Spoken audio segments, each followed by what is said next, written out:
Hey, it's Johnny Grube from wildmantrading.com. I'm going to do a couple of videos on what men are talking about today, or what I'm reading in blogs and books, is the lack of masculinity and the lack of testosterone in men, which I can't figure out for a second how men have such low testosterone. But then I think about it and I read about it and I know why they have lack of testosterone. Because everybody's sitting the fuck down behind a desk, sitting on their couch, watching football, drinking beer, eating shitty foods. Well, all the while thinking, hey man, this is what men do. Well, men don't fucking do that. Fat, lazy fucking men do that. Guys that play fantasy football do that. It's pretty fucking pathetic, actually. But then my one thing is men today are writing books on masculinity. 30-year-old kids are writing books on masculinity. Guys that have no wife, no kids, no nothing. They sit behind a keyboard all day, reading blogs, and posting masculinity because they think going to the gym and working up to a 300-pound bench press and pumping their arms up as big as they possibly can are going to make them masculine. That's so fucking far from the truth. You have no idea how weak you really are.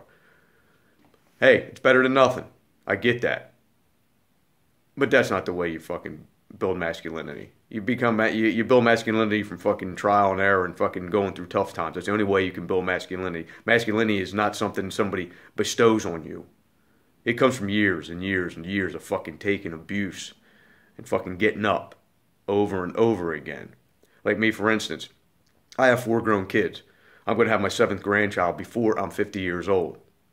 I do the numbers, figure that out. That tells you that I had kids at a real young age. Yeah, that's right. And I tell people all the time, I have 4 kids from 3 different women, and I raised every fucking single one of them. I was in every part of their lives, despite working tons and tons of hours, different jobs. I've always had a good job. My children never needed anything. I had a roof over their head, a nice home, cars, and I did what I had to do. Now my kids are grown. Now I can spend time with my grandchildren. And I'm quite abrasive to people, and I offend a lot of people. And a lot of people, especially women and these effeminate men, will say, I can't believe I feel sorry for your children. Well, fuck you. I feel sorry for my children. My children grew up the way they were supposed to grow up, disciplined. My kids grew up with no booze in the house. They didn't see their old man sitting on the couch drinking beer, throwing fucking popcorn at the fucking TV because the referee had a fucking bad call. Who the fuck does that? If that's your fucking dad, you need to find a fucking another role model, because that's where you're going to fucking be. And if you think that's fucking fine, hey, great. And you're going to raise your kids the same way. Hey, I'm not saying I raised the best kids in the world, but my kids know that I taught them the right path. I taught them right from fucking wrong. I taught them how to fucking be strong. Hey, if it broke them, somewhere down the road, they're going to have to man up. And I know that my kids who have kids have straightened up. My kids now are good parents. So I did my job. And I'll be damned if I'm going to read a book from a 30-year-old who has no wife and kids and is afraid to go out and start dating. I can't figure that one out. I've been married 20 years, been with my wife 25 years.